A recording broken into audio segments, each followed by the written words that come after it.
The wedding date with my boyfriend of 3 years is approaching. However, I found many text messages in his phone. Word by word, they were all sent by him to another girl. I'm getting married. Regret it?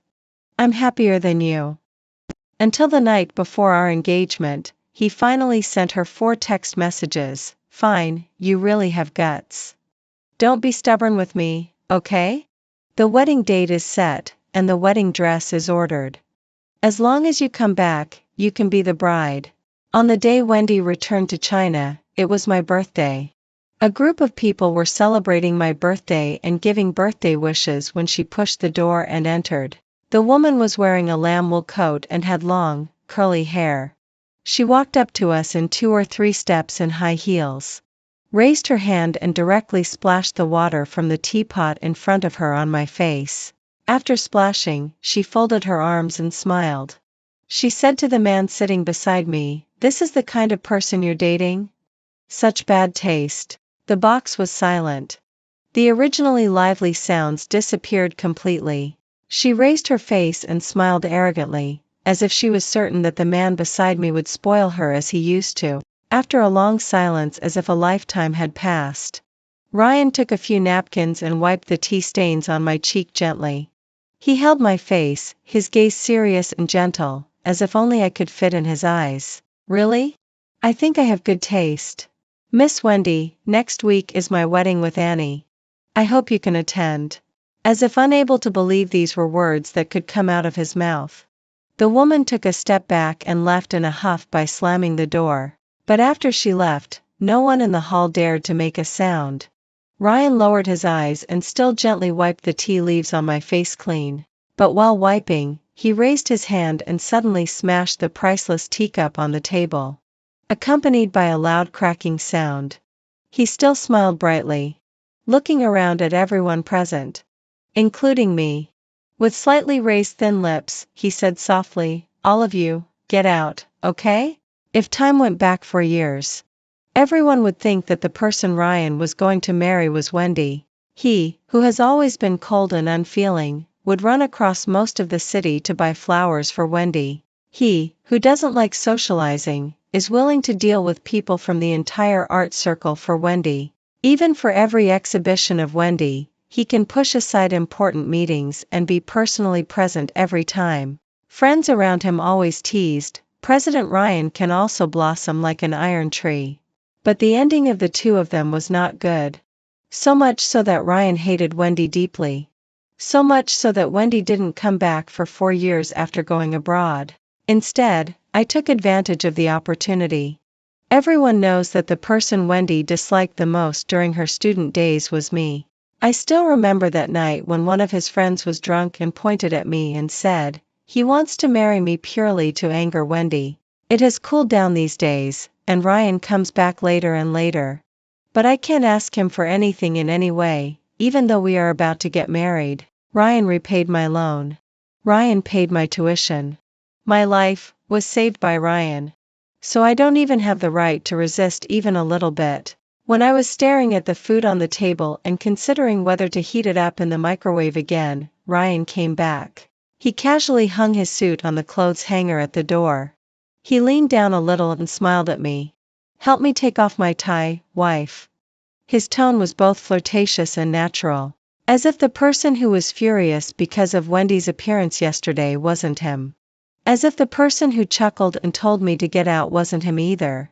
I walked up to him and looked up to study the structure of his tie. I knew he was looking down at me, and his gaze was as dazzling as the light, until he raised his hand and caught my wrist. He whispered in my ear, "Stupid. After becoming an adult, I have only done such things with Ryan. He is always unhurried." This time, however, he stopped when he touched the scar on my back. Both he and I know very well how this scar came about. It was Wendy who cut it with a utility knife, one stroke at a time. When I was in school, I had a friend who was envied by everyone. That was Ryan. Perhaps at that time, the concept of class divided us. As a poor student like me, there is a world of difference between Ryan and Wendy's circle and me. They are a group of people that even teachers can't control. Fighting and brawling are always covered by someone. Every day, a group of people rush to curry favor with them. It is under such circumstances. Ryan is very close to me, who can't even afford the steamed buns in the school cafeteria for 3 meals. I think during that time, Ryan really regarded me as a friend. He gave me his unused textbooks, left his meal card with me for me to eat, eagerly discussed the questions in the exercise book with me. At that time, I was bullied by a group of girls. He stood in front of me. He said, "I am his person. Don't bully me anymore. Everything was quite beautiful before this, right?" He was my salvation, until one day. He told me that he had a girl he liked. It was Wendy. It was the girl who bullied me at the beginning. She is quite charming. She is stubborn enough. I like it. This is his evaluation of Wendy. Until that moment, I realized that he had never regarded me as a person either. That night he took me to drink. Wendy called a group of people and trapped me in the bathroom. Using a utility knife, she carved on my back again and again. I still remember her face, delicate and perfect, like a ghost from hell. She said that she hated people like me who bully others relying on powerful connections the most. Have you taken your medicine on time? I think your mental state is much better than before. In the hospital on Wednesday, the sun shines through that thin window and falls on the old desktop in the consulting room. The doctor looks at me through his glasses. "Miss Annie, you are going to get married, right? Don't you plan to let your husband know that you have such a condition?" On the case report placed on the desktop are the words that I am suffering from depression. Severe depression seems to have been with me since junior high school. My dad said I was being melodramatic and just wasting the family's money. It was mild at that time, but for some reason these years, it has become more and more serious. I can't sleep all night. Loss of appetite. Whenever I see sharp things, I always want to bump into them. I have never felt emotions like happiness and joy. Generally speaking, the company and encouragement of a partner can alleviate the symptoms. So I still suggest you tell your husband. Under the table, my hand gradually tightens my case report. Tell Ryan? What expression will he have when he knows? Probably give me some money and let me treat the disease? Ryan always hooks the corner of my eye and says he likes the way I smile. So I disguise myself in front of him with a smile. He probably doesn't want to know. In fact, I am just a dejected ghost. I folded the case report, put it in my bag and then went home. Ryan won't come back so early, so I have plenty of time to cook. I have hidden the fact that I have depression very well. In fact, sometimes I think it's not that I hide it well. But Ryan has never really looked at me seriously. To be fair, he is very kind to me. But many things are just superficial. I think, for him, I am an acceptable person. Because I have known him for a long time, because I am obedient, I am docile, and I come and go as he calls. The crazy love in his eyes has never fallen on me. Sorry, wife. The meeting was delayed. Are you hungry? The man enters the door, takes off his coat and hangs it on the hanger. These days he has gradually changed his address and called me wife because our wedding date is indeed approaching. I have prepared the meals. Under the soft light, I look at him. I open my mouth several times but can't say a word. He raises his eyebrows and walks in front of me, bends down and naturally unties the apron strap around me and softens his tone. What's wrong? So wronged? Ryan, I finally summon up the courage to show him the case. But at this moment, the cell phone in his pocket rings. The man answers it. I still remember clearly the sudden change in his expression that day. Coldness, sarcasm, loss of composure, and then collapse. I have seen such an expression before. I saw it on his face on the day Wendy announced that she was going abroad. The apron strap that was half untied is left untied. He suddenly turns around, picks up the coat hanging at the door, and takes the car keys. There is an urgent matter. I have to go out. I want to hook his sleeve, but I feel his momentary coldness. I know that he doesn't want to give me too many explanations anymore. The sound of the door closing separates me from him outside his door. At first, I thought something had happened in his company. But he didn't come back all night. I sent him messages, but he didn't reply. When I called him, he hung up directly. He was already slow in replying to my messages, but hanging up on me like this was a first. Later, it was his friend who couldn't stand it anymore. He told me that Wendy had attempted suicide but failed. He stayed by her bedside for 3 whole days and 3 nights. Wendy cut her wrist, but she didn't even cut the vein. There was just a thin bloodline.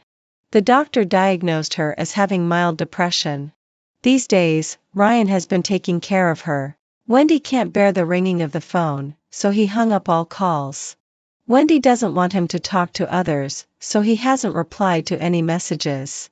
When I arrived at the hospital, Wendy was huddled under the quilt. Without makeup, only a pair of apricot eyes were exposed. Her face was pale. When she saw me, she was like a wild animal that had been hit in a vital part. "Give Ryan back to me. Why on earth did you marry Ryan? You don't deserve him." She was hysterical. I took a few steps back. Just a few days ago, she was still radiant. But in just these few days, she has become like this.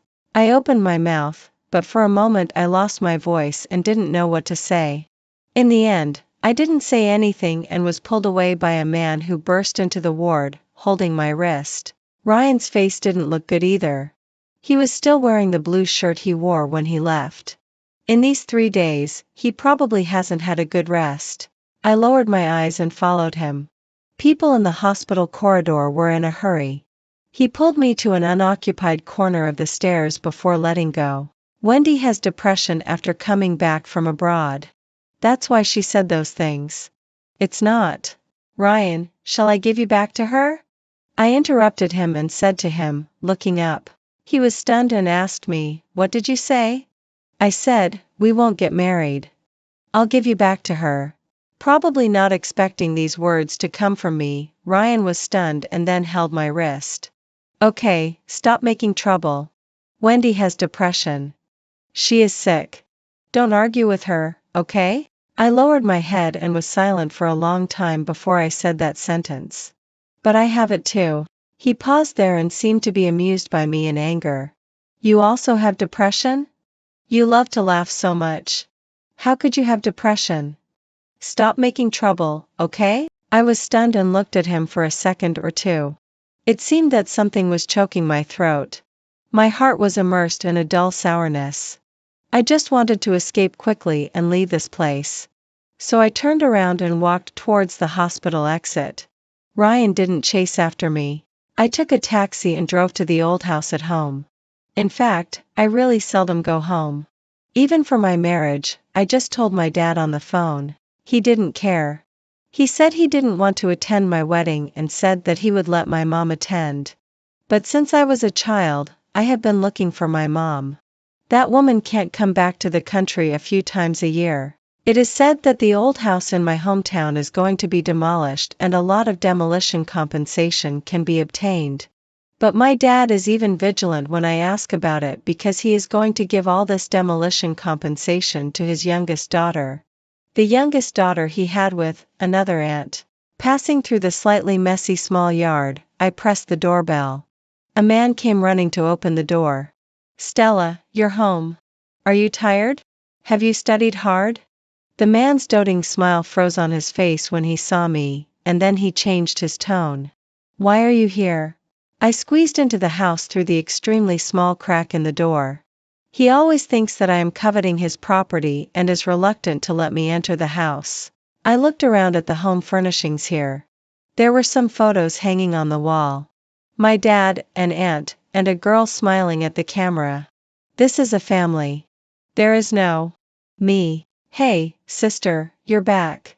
The door was opened again, and a girl in high school uniform walked into the room. My dad immediately changed his expression and asked her if she was tired with concern. The girl didn't seem to want to pay any attention to him and walked straight into the room. My dad gave me a stern look. "I tell you, Stella is in a crucial period of senior 3. Don't disturb her for no reason. I'm just afraid that her mood will be infected by you who are always so gloomy."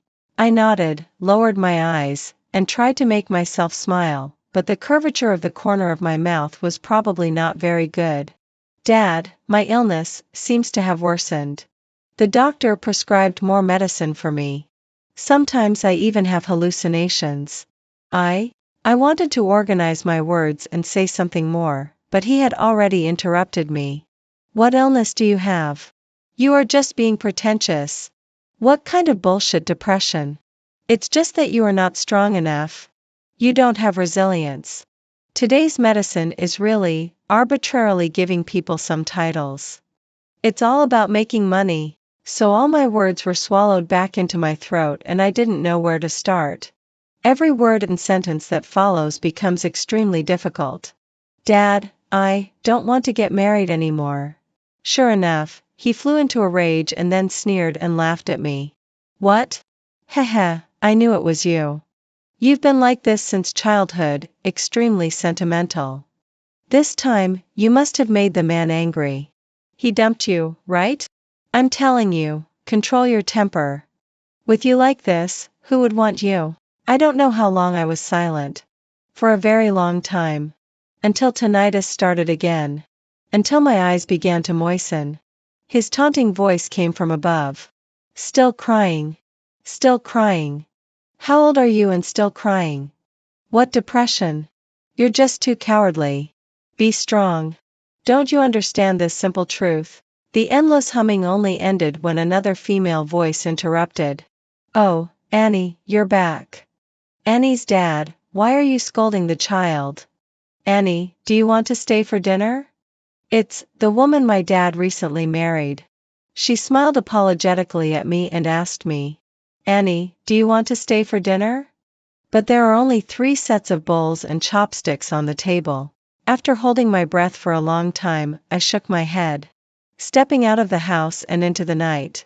It seems that starting from these few days, the temperature drops particularly severely at night. I wrapped my clothes tighter and stared at the flowing traffic. It seemed that in an instant, that string of silver lines converged into a wild beast and pounced on me. I know. It's always like this. I start having auditory hallucinations again. I hear my dad say, you're just not strong enough. I hear my former classmates say, she's just too cowardly. If it were me, I would have resisted long ago. I hear Ryan say, you love to smile so much. How could you have depression? A black Maybach stops in front of me. The man rolls down the car window. Leaning on the steering wheel, his deep eyes look at me. Why are you crying? Come home with me, huh? After a long while, I realize that this is not an illusion. It's Ryan. He really appears in front of me. I don't understand how he found me. I thought he was still with Wendy. He can't leave Wendy alone. In the night, his eyes are like a dark pool that pulls people in deeply. As if telling me that he is determined to have me. I can never escape. But, what choice do I have? I look back at the warm light shining from the building behind me. Dad tells me that I'm too sentimental and too willful. So, is it enough to just smile? Is it enough to just obey? Will that make me happy? I opened the car door and got in. The man leaned over and rubbed my head. Planted a kiss at the corner of my lips. Don't pretend to have depression anymore, huh? Next time, I won't have the patience to coax you. Ryan seems to be even nicer to me. He is so good to me that it even makes me a little unaccustomed.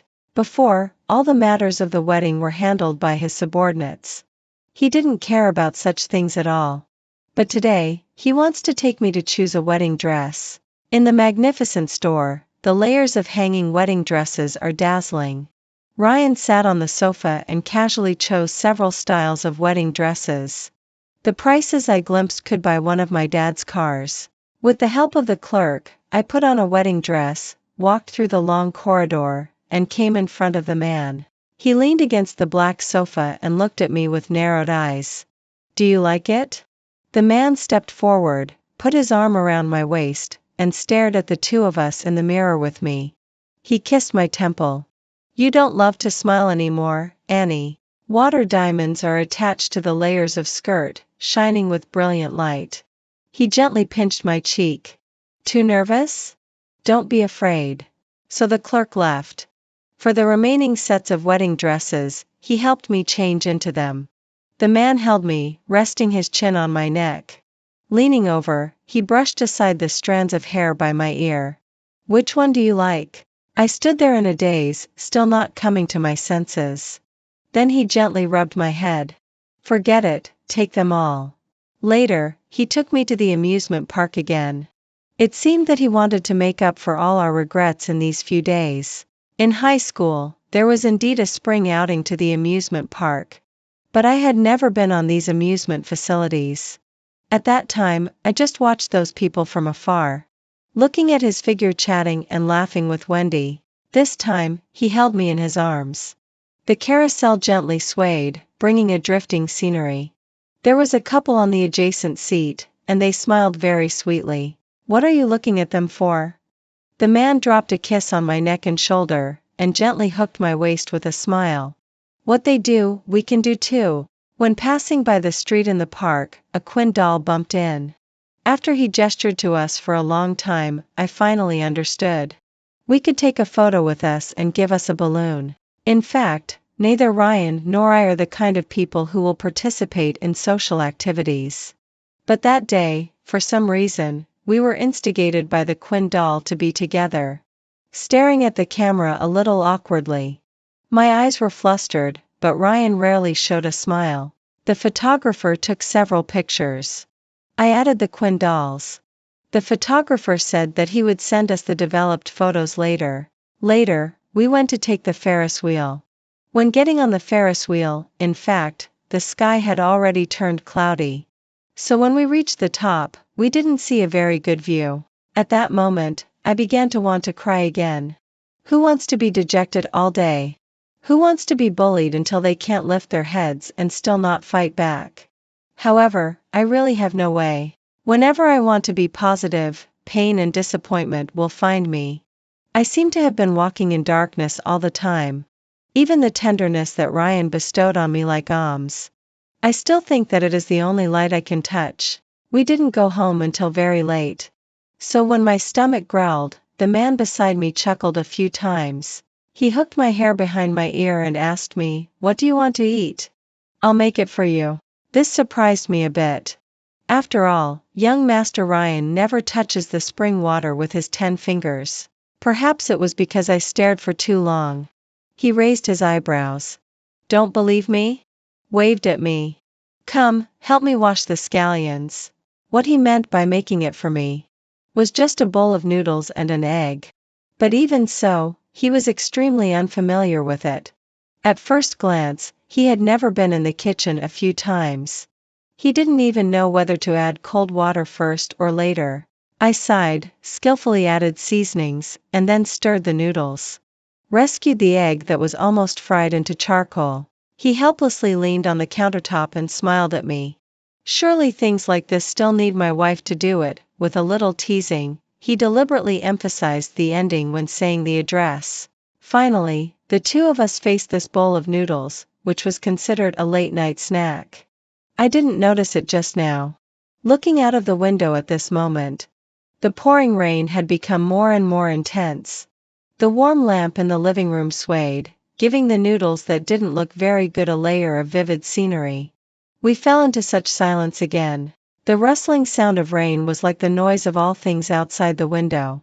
I admit that when I think of that night later, I still think that everything before that second had shaken me. However, there is no if in life. The doorbell rang abruptly, waking both of us up. Urgent and intense, accompanied by knocking on the door. Ryan frowned after a second or two and got up to open the door. What came into view was the howling wind and rain. And a woman soaked through. "It's so late. What are you making a fuss about?" Ryan's voice was steady, but the woman opposite him was obviously emotional. It was Wendy. Her face was pale. But I don't know if it was on purpose or unintentionally. Her makeup was applied just right. Like a white lotus swaying precariously in the rain. Fragile and pitiful. "You." The woman sneered, opened her phone, and stared at him fixedly. "You sent these photos. Isn't it just to make me come to you?" Although there is some distance from them, I can still see roughly. The photo on the mobile phone is a photo of me and Ryan going out to play together today. He put it on the social platform. The man's eyebrows didn't loosen at all. Arms folded. You are mistaken, Miss Wendy. I'm just sharing my life. If there's nothing else, please leave. As he spoke, Ryan was about to close the door. The woman stuck a hand in and held onto the door frame. The two confronted each other in silence. I think Wendy's expression of being so pitiable. Probably any man would lose control when seeing it. Moreover, it's Ryan. Ryan who loves her so much. After a long silence, the woman took 2 steps back. Only then did I realize that she was crying. While crying, nodding. While speaking intermittently, okay, Ryan. You are such a jerk, so heartless. The heavy rain outside the door fell on the woman, but she seemed unaffected. You never post photos. Posting those. Isn't it just to make me come and show me? Want me to be jealous, right? At some point, Ryan's action of closing the door stopped. His eyes were pitch black and his expression couldn't be seen. Then I tell you now, yes. You succeeded. I'm jealous. I'm extremely jealous. As soon as I see you with other women, I feel uncomfortable all over. Yes. I love you. I still love you. Isn't this what you want to hear? Then I'll say it to you now, okay? I like you very much, you jerk. In these years abroad, I miss you all the time, Ryan, The woman's eyes were red, like a frightened rabbit. Not hysterical, but fragile and broken. She smiled, enunciating each word slowly. I don't know how to watch you be happy with others properly. Without you, where would I have the courage to live? As if making an important decision, she took 2 steps back and turned and walked into the heavy rain. It's my fault, Ryan. It's me who doesn't have the courage to love you anymore. You jerk. Live a good life. Wendy looked up and gave me a light glance. Her gaze then fell back on Ryan. In the next life, don't let this fool fall in love with you again. The door was suddenly opened forcefully. Dense raindrops poured into the room. The panicked leaves were torn apart by the wind. I watched Ryan chasing after her. I watched Wendy's stunned expression. I watched the pouring rain. Ryan stepped forward and blocked her lips. A nauseating feeling suddenly rose within me. I feel that I can't stay here anymore. What should I do? What should I do? Just watch the two of them kissing in the heavy rain? Or finally admit that I am worthless? Finally understand. Ryan, it turns out that he has never really regarded me as a human being. There is a backyard in the house. Without thinking, I left through the backyard. Suddenly I understood what it means to flee in panic. I don't want to appear in their sight. Don't want to see Wendy's triumphant smile. At that moment, her face will coincide with the person who once cut my back with a utility knife. Raindrops spin in my world. I finally know how worthless I am. My life has no meaning. Dad, Mom, Ryan, no one needs me. At this moment, the screen of the mobile phone tightly clutched in my hand flashed. I looked down. It was Quinn who took a group photo with us today. He sent me 2 photos. Me and Ryan were pressed together by Quinn. I was panicked and at a loss, while Ryan smiled slightly. Quinn added a sentence at the end, in the future, live a good life too. I stared at that photo. Rain blurred my eyes. Life. For me, it's like walking on the edge of a blade. Just when I wanted to grasp a ray of light, Ryan thrust a dagger into my heart mercilessly. Somehow, I replied to him, I can't live anymore. My life is meaningless. I stared at the vehicles coming and going on the driveway. Closed my eyes and rushed in. I say, little girl. What are you doing? Don't you know how dangerous it is? Crossing the road. How dangerous is it? What if you are really run over by the wheels? On the other side of the driveway with vehicles coming and going, I was squatting on the curb with an uncle. He raised his hand and wiped the raindrops on his face, and looked at me with his eyes raised. You? Alas, at your young age, what difficulties have you encountered? You can ask your family for help, or teachers, policemen, something. At the very least, you can come to me if there's no other way. Don't think about doing something stupid. There are many beautiful things in this world. I hugged my knees and listened to him keep chattering beside me. The plan to rush into the road and let the traffic take me away was not completed. The truck driver stepped on the brakes and pulled me to the side of the road to educate me. The raindrops splashed on the small puddles. In the end, he patted me on the shoulder. It's okay, little sister, I still have to deliver goods. I'll leave first. Remember, you have to smile. The man got into the truck and honked twice at me. The truck drove away slowly. I was still sitting on the stone steps. When I looked down, I found that there were more than 20 text messages in my phone. All were sent to me by that Quinn. It was after I sent that sentence, "I can't live anymore." The whole screen was full of words he sent to me. You can't not live. What are you thinking? After a long time, seeing that I didn't reply, he sent me another message. Can you please reply to me again? What happened? Can you reply? What's wrong with you? Are you still there? Hello? Hello? Don't ignore me, okay? Let me tell you a joke. One day, a crab accidentally bumped into a loach when going out. The loach was very angry and said, "Are you blind?" The crab said, "No, I am a crab."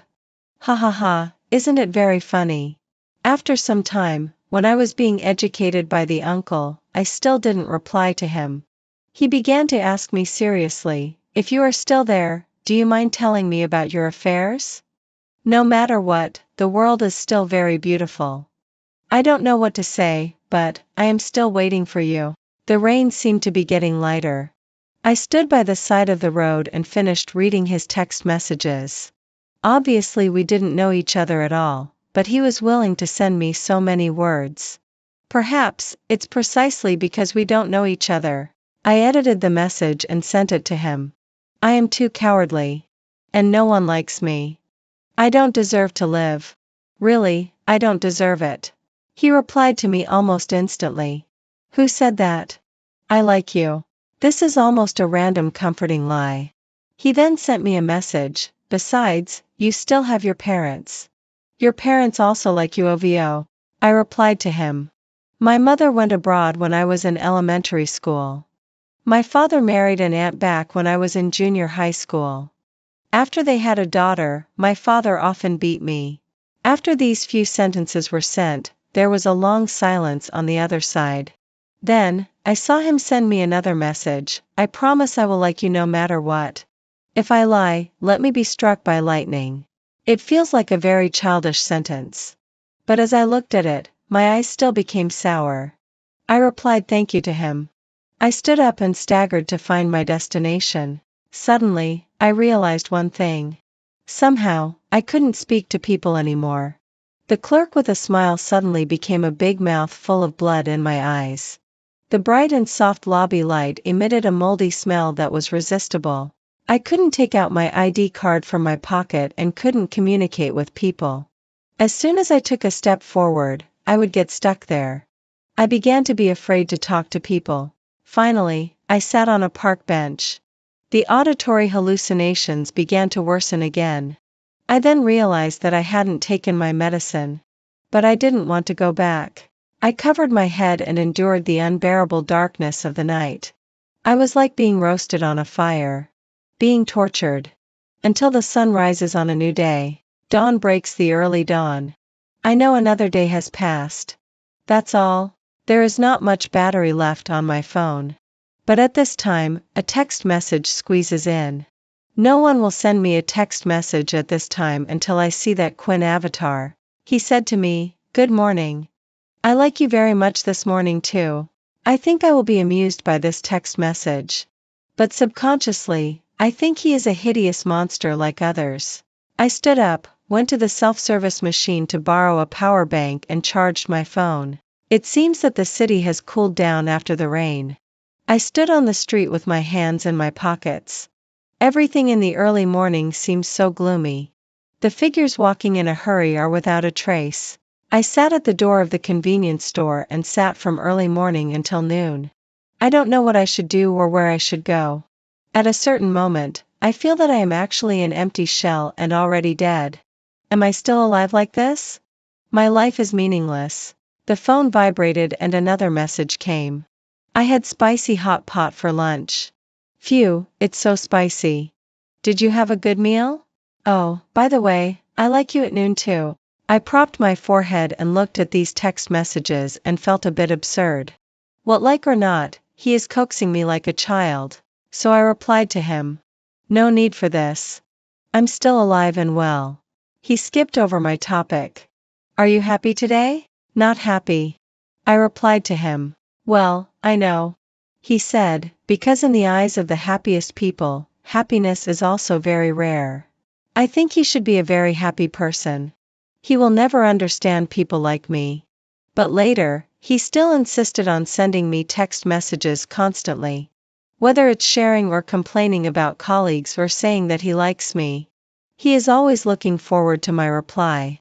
After a long time, I realized that he was afraid that I would be gone.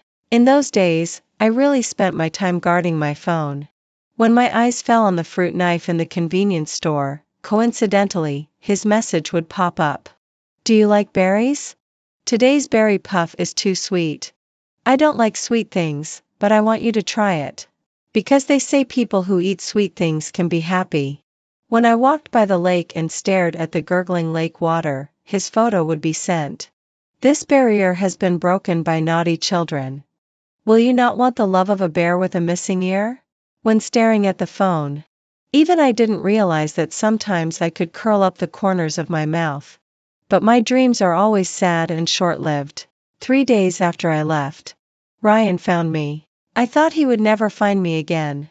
Even if he found me, he would tell me that he wouldn't marry me anymore. However, as soon as he came up, he asked me to marry him. I frowned and looked at him. Marriage? Are you kidding me? Ryan. I can't marry you anymore. But his eyes were red and his voice was hoarse as he murmured my name. Annie, Annie, I'm sorry.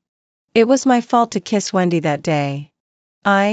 Later, after thinking for a long time, I found that it is you that I like. After being with Wendy, I dream of you. I have been used to having you by my side.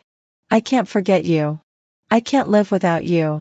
I stared at the man in front of me. He said he had been looking for me for a long time and was in a disheveled state. He said he was willing to compensate me for everything, his net worth, everything he had. He said that if I hated him, then I could strangle him to death with my own hands to vent my anger. However, it seemed as if there was a thorn stuck in my throat. It couldn't go up or down. I feel pain, nausea, disappointment, and anger. What does this mean? What does this mean?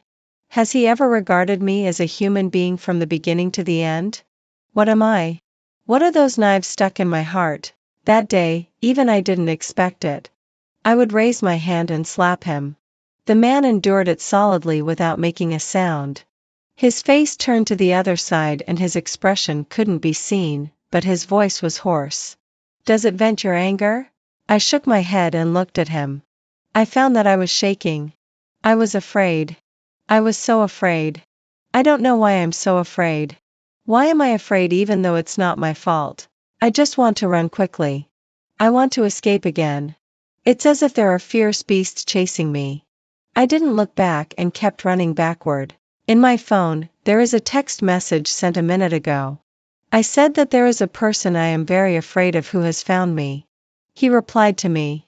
Let's run away together. To the end of the world.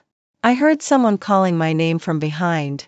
In Ryan's voice, there is an unprecedented panic and loss. He told me not to leave. He said I can't escape. But I didn't look back. Not at all. My meeting with Quinn is probably like meeting an online friend in person. When I saw her for the first time, she was inside a Quinn doll, so I always called her Quinn. She said she was waiting for me at the airport. In fact, when I went there, I had already made up my mind to run away. Because maybe it's okay on the phone. In reality, I am really too afraid to interact with people. Strangers, the opposite sex. Just these 2 words make my scalp tingle. But I don't want to go back to Ryan. I know that Ryan will find me soon. When I arrived at the airport, it seemed that there were people following me. I wandered aimlessly in the crowd, trying to shake off the people chasing me. Just when I was at a loss, suddenly a jade white hand reached out, pulled me to his side. It's okay. Don't be afraid. Let me take you away, okay? Gentle. A melodious voice. For a moment, I didn't react. Blinked once, then blinked again. Confirmed. In front of me is a girl with medium short hair, half a head taller than me. The person who was once inside the Quinn doll and has been comforting me on the internet, is a girl. Let's go this way. I'm familiar with this place. The girl held my wrist and led me through the crowd. She was wearing a baseball uniform and had a very cool outfit. She was really familiar with this place. She changed the flight and then took me away on another flight. So, when we were sitting on the plane, for a long time, I didn't react.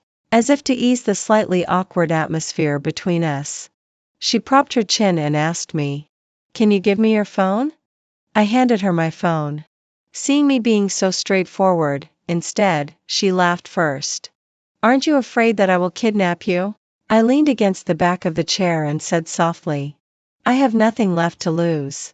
I always say some dispirited words uncontrollably. I thought she would be annoyed. But when she smiled, her eyelashes curved. "Ah, then just right. I have a lot of things that I can lose. I can share some with you. This season is just the peak tourist season for the Zhangqi Snow Mountain.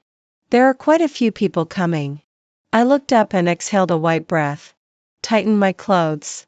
The clothes don't fit because this is Quinn's. Oh, by the way, her name is Quinn. I didn't bring enough clothes, so I can only wear hers first. She can ski, but I can't. She said that she will teach me first. But my mind can't keep up. When sliding down from above, I pulled her over. She just laughed, very happily, in the vast expanse of snow. "Annie, you can't even ski steadily yourself, but you still want to protect me?" I looked at her and said slowly, "You are nice to me, so I should also be nice to you." Haha, stupid. She looked up and simply looked at the blue sky. "Quinn, do you also think that I am very useless?" I turned my head and asked her. She stood up, took a few steps to stand in front of me, bent down and pinched my cheek. "How can you be useless? You are useful. You are the most useful in the world, you know?" My hair was tousled by her. "Don't think about those unnecessary things. Little stupid." There is a very popular scenic spot in Zhangqi Snow Mountain, which is the mountain post office. You can write a wish letter here and send it to yourself 10 years later. It is said that wishes will come true. Both Quinn and I wrote one. Actually, I don't believe in these things, but Quinn made me write. So I wrote, hoping that my depression can be cured. In fact, I know that although the snow on the high mountain is floating gracefully these days, but I am still not happy. I can't be happy. Some things are just forgotten. But people can't keep forgetting. Memories are like being pricked by a cotton needle towards the heart. Once remembered, it is an abyss of pain. That night, I secretly went outside the hotel without telling Quinn. There was a fine snow falling from the sky. I know that I can't drag Quinn down any longer. She is my good friend. A very good friend. I probably won't have such a good friend in my life. So, I can't let my depression haunt her. I want to say goodbye secretly. When walking outwards, I heard someone calling my name. I turned around. It was her. The evening wind was howling. She put her hands in her pockets and looked at me, approaching me step by step. Then she reached out and pushed me. That was the only time in my life that I saw her angry. For a long time. I thought she would scold me. She would be fierce to me. But she smiled at me. "If constantly escaping can make you happy, then let me keep escaping with you, okay?" Among the wind and snow in the mountain forest, I looked at her. I was full of bitterness and asked her why. She said, "I like you. Since someone liking you is the reason for you to live, then, let me like you." There are many amusement projects on the snow mountain. And it's quiet and no one disturbs. Quinn and I made the first snowman in my life. found the North Star by the mountain. She bought a notebook, which is cultural and creative. Then on the title page, she wrote my name stroke by stroke. That day, we were in the hotel, discussing tomorrow's hot spring plan. While discussing, suddenly she tilted her head and said to me, "Tomorrow will be better, right?" I was stunned and nodded subconsciously. She got out of bed and came in front of me. Her eyes are very beautiful. They are not very pure black, but amber with starlight. I call it hope. "Annie, what you have lost will definitely be made up for. Dad will apologize to you, and Mom will come back to you." I looked down and looked at her. She said that everything will be all right. This makes me hate myself even more. Extremely dejected self. Weak self. Not strong self. The snow outside the window is still falling rustlingly. The light in the room is off. I kept my eyes open until I felt her breathing become steady. I sat up. I really want to kill the cowardly self. I really want the emotions of sadness, greed and disappointment to disappear. In this way, when facing her, I am happy. I really want to show her my happy side, but I can't. I got up gently and then rummaged through her bag. She put away my mobile phone and didn't let me see the content inside. Today, I saw her frown at it. She said that things will get better, but is it really so? Turning on the mobile phone screen, the white light fell on my face. My dad called me more than a dozen times but I didn't answer. Ryan too. There is an unanswered call from someone I can't even imagine, and that is my mom. The text message my dad sent me is, "Why are you missing? I heard from General Manager Ryan that you ran away? You should have said earlier that your marriage partner is Ryan. After getting attached to a rich person, you don't want to tell your dad anymore, right? I tell you, now. Immediately. Come back and get this marriage done. Oh, by the way, give some of the betrothal gifts to your sister." Not much. It's just that your sister is going to study in the UK. You can support her until she graduates. Come back quickly and get married. Do you understand? Don't be naughty. There is another text message and multimedia message from a strange number sent by a woman. "Do you think you can take Ryan away from me? Hee hee, so what if I take him away? Sorry, he was once possessed by me. Let me show you some photos. Don't be angry." In the attached photos. They are all large-scale group photos of Ryan and Wendy. I flipped through the photos expressionlessly. Then, I read the last text message. It was sent to me by my mother. "Mom. God knows how long it has been since I last saw her. When I was young, the thing I looked forward to the most was her coming home. The thing I hoped for the most was that she would stop quarreling with Dad." I trembled as I opened the text message. There were only 2 lines. Very few. "Don't come looking for Mom anymore. Mom also has her own family." Outside the window, heavy snow was falling. When I came to my senses, tears had already pattered down on the screen. But what's the use of crying? Why can I only be sad? There is auditory hallucination again. A distant ballad is coming. It was when I was very young. When Mom and Dad were still together. They sang lullabies to me. Dad put me on his shoulder. Ran around in the small house and asked me if I was happy sitting on the small plane. Mom was smiling by the side and gently touched my head. At that time, it turns out that I was also their treasure. Today's snow is really falling so heavily. In the afternoon, there was a weather forecast saying that there is a risk of avalanche in the mountains. So the hotel had told us in advance not to go up the mountain. Quinn was still fast asleep. She didn't sleep well and kicked off the quilt, with her feet exposed. I looked at her with a wry smile and tucked the quilt in for her. Then I opened my own phone again and transferred all my money to her. Finally, I looked at her with downcast eyes. "Sorry, Quinn. Sure enough, I still think living is so tiring. The wind and snow on the mountain are really strong." I stepped on the snow with difficulty step by step. If I fell, I would get up and continue walking. I don't know where I am going. But I know that my destination is here. Dying from a fall on the mountain.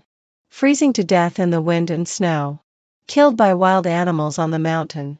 It doesn't matter which way, I can be liberated. I can finally be liberated. A life being washed over and over again in the quagmire. A life full of darkness. A life unable to see the light. I fell in the snow and looked at the night sky of this world for the last time.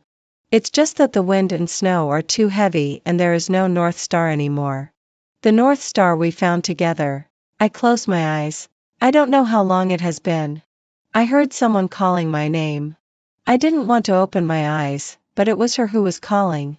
But the ice and snow had fallen into my skin and I was already numb. Her hair brushed against my cheek and it was a little itchy. Annie, wake up. Don't sleep. Annie, we have to get out. I heard her hoarse voice. She is also a girl. How could she carry me? How could she find me? Why would she look for me? I cried on her back. Just crying like this, crying all the time. I suddenly realized that the place where our skins were touching was the only remaining warmth. Why did you look for me? Why did you save me? I am a useless person. Why save a person whose life has long lost its meaning? Annie, what is the world of a patient with depression like? Suddenly I heard her ask me. I hugged her tightly and said slowly. It is a silver gray. The snowflakes have gathered into wild beasts and are running towards us. The pine forest in the distance is the sea, and the clouds are hanging in the sky. Someone is singing on the mountain. What song? She asked me. Probably wanting me to stay awake. But I no longer had the strength to answer her. She stumbled. I fell into the snow with her. She ran over and hugged me tightly, dragging me along. Annie, Annie, wake up. I can sing too. It's a nursery rhyme. Shall I sing it for you? After singing, we will definitely be able to get out. Annie, listen to me sing, okay? Suddenly, a song rang out in the boundless snowfield. Carrying me on her back, her voice trembled terribly as she walked and sang. Snowflakes are falling on the white mountain. Falling on the tip of a girl's heart. There is light on the long road. Snowflakes, one by one. Gone. The cold wind was still howling. I stretched out my frozen and numb hand. Held her cuff. Human voices, running sounds, and the sounds of medical equipment. I heard someone crying loudly. Someone scolding. I opened my eyes. A woman threw herself beside my hospital bed. Annie, Annie, are you awake? It's good that you're okay. It's good that you're okay. The woman in front of me looked somewhat unfamiliar. It turned out to be my mother. I stared straight at her. My father rubbed his hands beside me. After holding back for a long time, only 3 words came out, I'm sorry. Then came my mother scolding my father again. Saying why didn't he find out about my depression earlier? When the two of them were arguing, I suddenly sat up and then ran out of the ward. I stumbled while running, and then I remembered and continued to run. Someone gave me a hand. What's wrong? Annie? It was? Ryan. He looked at me worriedly. I pushed him away abruptly. Probably frightened by my eyes. He was stunned there. But I didn't want to deal with these people. I just want to know. Want to know. I was rescued. What about Quinn? Quinn should also. This is the hospital closest to the snow-capped mountain. Plus, it was snowing heavily at night. Accidents occur frequently. There were search and rescue teams and doctors coming and going everywhere. The scene was a bit chaotic. I bumped into several sets of medical equipment. Finally, I grabbed a doctor. Anxiously asked him about the situation of the girl who was rescued with me. But he ignored me and went to take care of other patients. I anxiously looked around.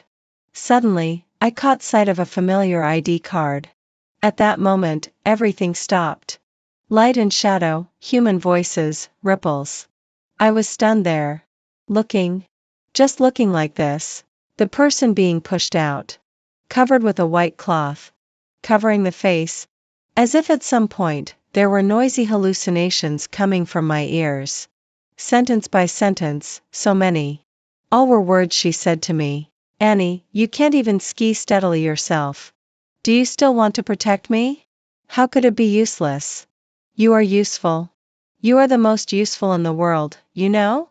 If constantly avoiding can make you happy, then let me keep avoiding with you, okay? I like you. Tomorrow will be better, right? Snowflakes are falling on the white mountain. Falling on the tip of a girl's heart. There is light on the long road. Snowflakes, one by one. Gone. Gone. Epilogue. General Manager Annie, congratulations on acquiring the Ryan family. On the road of future development, you can be said to have a bright future ahead. At the press conference, facing the constantly flashing lights, I kept a decent smile. Until suddenly someone interrupted the interview and asked such a question. It is rumored that the former president of the Ryan family, Ryan, and you were once husband and wife. Is there an element of personal grudge in this acquisition?